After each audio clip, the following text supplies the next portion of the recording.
রাসূল সাল্লাল্লাহু আলাইহি সাল্লাম বলেছেন, বিচারের মাঠে সবচাইতে নিকৃষ্ট চেহারা হবে ওই মানুষের, বিচার মাঠে সবচেয়ে নিকৃষ্ট চেহারা হবে ওই মানুষের। কোন মানুষের? ইয়াতি হাওলাই বিওয়াজিন ওয়াতি হাওলাই বিওয়াজিন, এখানে এক কথা বলে আর ওখানে এক কথা বলে। এমন মানুষ থাকবে সমাজে যারা এখানে এক কথা বলে আর ওখানে এক কথা বলে, এই মানুষটার বিচার মাঠে সবচাইতে নিকৃষ্ট চেহারা হবে। অনেক বড় পাপ রয়েছে, কিন্তু এর চেয়ে নিকৃষ্ট চেহারা হবে এ কথা আল্লাহ নবী বলেনি। হিসাব রাখবেন, তাহলে যারা গীবত করে, পরনিন্দা করে, সমালোচনা করে, তাদের সবচেয়ে নিকৃষ্ট চেহারা হবে বিচারের মাঠে। খুবই সাবধান। শোনেন মুসলিম একরাম, রাসূল সাল্লাল্লাহু আলাইহি সাল্লাম বলেছেন, যারা গীবত করে, যারা পরনিন্দা করে, তাদেরকে বিচারের মাঠে দুইটি আগুনের জিহবা দেওয়া হবে। আগুনের জিহবা। যারা গীবত করবে দুনিয়াতে, তাদের যখন বিচার করা হবে, তাদের চেহারা বিকৃত করার জন্য তাদের জিহ্বা হবে আগুনের দুইটা। তাহলে কত তাদের চেহারা বিকৃত হতে পারে, নিকৃষ্ট হতে পারে, একটা জিনিস লক্ষ্য রাখবেন। শোনেন মুসলিম একরাম, রাসূল সাল্লাল্লাহু আলাইহি সাল্লাম বলছেন, সঙ্গী সাথী তোমরা কি বলতে পারো মানুষকে বেশি বেশি জাহান্নামে নিক্ষেপ করে কি? সঙ্গী সাথী তোমরা কি বলতে পারো মানুষকে বেশি বেশি জাহান্নামে নিক্ষেপ করে কি? তখন সাহাবীগণ বলছেন, আল্লাহ রাসূল এবং আল্লাহ ভালো জানেন। তখন রাসূল সাল্লাল্লাহু আলাইহি ওয়াসাল্লাম এইভাবে জিভাটা ধরে বের করলেন, বের করে বলছেন, এই যে জিভা, এই জিভায় মানুষকে পিছন দিয়ে ধাক্কা দিয়ে জাহান্নামে প্রেরণ করে।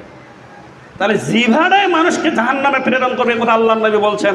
আমি আপনাকে বোঝাতে চাচ্ছি, রাসূল সাল্লাল্লাহু আলাইহি ওয়াসাল্লাম অন্য জায়গায় বলছেন, লিসানুন জাকের, মানুষের একটা বডি দেওয়া হয়েছে, একটা শরীর দেওয়া হয়েছে, এই শরীরের মধ্যে তার সবচাইতে শুকরিয়া আদায় করার জন্য হচ্ছে তার জিভা, সবচাইতে শরীরের শুকরিয়া আদায় করার জন্য তার জিভা। এই জিভাই হচ্ছে লিসানুন জাকের, আল্লাহর শুকরিয়ার জন্য, জিকির করার জন্য বড় একটি বস্তু। আপনার হাতটা দিয়ে আপনি আল্লাহর যতটুকু শুকরিয়া আদায় করতে পারেন, জিভাটা দিয়ে বেশি বেশি বলতে পারেন, কারণ জিভা দিয়ে বলতে পারবেন সুবহানাল্লাহ, জিভা দিয়ে বলতে পারবেন আলহামদুলিল্লাহ। তাই তো আল্লাহ বলছেন, তোমরা যদি দুইটি জিনিসকে হেফাজত করতে পারো, তোমরা যদি দুইটি জিনিসকে হেফাজত করতে পারো, আয়াত্তে রাখতে পারো, আমি মুহাম্মদ সাল্লাল্লাহু আলাইহি সাল্লাম তোমাদেরকে জান্নাতে নিয়ে যাওয়ার জিম্মিদারি নিলাম। তোমরা যদি দুইটি জিনিসকে আয়াত্তে রাখতে পারো, আমি তোমাদেরকে জান্নাতে নিয়ে যাওয়ার জিম্মিদারি নিলাম। এক, দুই সোয়ালের বস্তু যেটা হচ্ছে জিভা, দুই রানের মধ্যস্থান যেটা হচ্ছে লজ্জা স্থান, এই লজ্জা স্থান আর এই জিভাকে যারা আয়াত্তে রাখতে পারবে তাকে জান্নাতে নিয়ে যাওয়ার জন্য জিম্মিদারি আমি নিলাম, যা মুহাম্মদ সাল্লাল্লাহু আলাইহি ওয়াসাল্লাম বলেছেন। বলুন সুবহানাল্লাহ। তাহলে জিভার আমি যেটা বলতে চাচ্ছিলাম, আল্লাহ নবী বলেছেন, আল্লাহর শুকরিয়া আদায় করার জন্য, আল্লাহর জিকির করার জন্য জিভাই হচ্ছে সবচেয়ে বড় একটি বস্তু। আর অন্য জায়গায় বলছেন, জিভাই মানুষকে জাহান্নামে নিক্ষেপ করবে। আপনার বাড়িতে তলোয়ার আছে না, ছুরি আছে কিনা? অনেকের আছে না? এই কয়েকদিন গত হয়ে গেল, কুরবানিতে আপনি ছুরি দিয়ে গরু জবাই করেন নাই? কি করি নাই আমরা?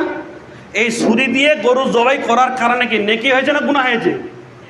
হ্যাঁ, নেকি হয় নাই? আর এই ছুরি দিয়ে যদি মানুষকে অন্যভাবে হত্যা করেন, তা নেকি হবে না পাপ হবে? পাপ হবে না? তো এই জিভা আল্লাহ তাআলা দিয়েছেন সুবহানাল্লাহ বলার জন্য, আলহামদুলিল্লাহ বলার জন্য। আর আপনি তা না করে এই জিভা দিয়ে আপনি অন্যায় কথা বলছেন, এটার নামে হচ্ছে গুনাহের কাজ। ছুরি দিয়ে গরু জবাই করলে যেমন নেকি হয়, ঠিক জিভা দিয়ে সুবহানাল্লাহ বললে তেমন নেকি হয়। আর ছুরি দিয়ে যদি মানুষকে অন্যায়ভাবে হত্যা করেন তাহলে যেমন পাপ হয়, ঠিক জিভা দ্বারা যে আপনি অন্যায়ভাবে যদি গুনাহের কাজ যদি যেটা গীবত করে ফেলেন তাহলে এটা পাপ হয়। খুবই সাবধান। শোনেন মুসলিম একরাম, বোঝাতে চাচ্ছিলাম আপনার জিভাকে আয়ত্ত রাখুন। আজকের জন্য আপনি গুরুত্বপূর্ণ হাদিসটি বলে শেষ করে দিতে চাচ্ছিলাম। রাসূল সাল্লাল্লাহু আলাইহি